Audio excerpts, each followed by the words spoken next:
Siamo qui alla Fiera Vacanze Weekend a Padova per la terza volta, dove poco fa abbiamo presentato il programma, il progetto che abbiamo per l'anno 2010 relativo ai parchi regionali del Parco Nazionale del Veneto.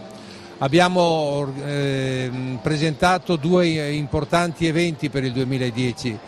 Il primo, che è collegato al protocollo d'intesa che abbiamo firmato a dicembre scorso insieme alla dottoressa Palumbo dell'Ufficio regionale scolastico, che prevede a scuola nei parchi del Veneto, quel progetto che abbiamo presentato ancora nel 2009, che prevede appunto la possibilità di inserire come materia formativa scolastica i parchi del Veneto. Educazione dei parchi, che sono parchi importanti che purtroppo sono ancora poco conosciuti, quindi noi andiamo proprio nelle scuole perché le scuole ci aiutano a divulgare attraverso anche le loro famiglie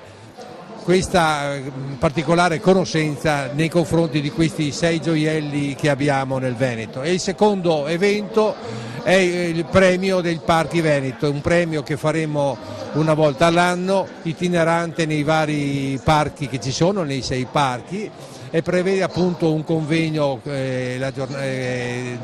scientifico preparato molto accuratamente con esperti anche nazionali e internazionali, e un premio nei confronti di chi maggiormente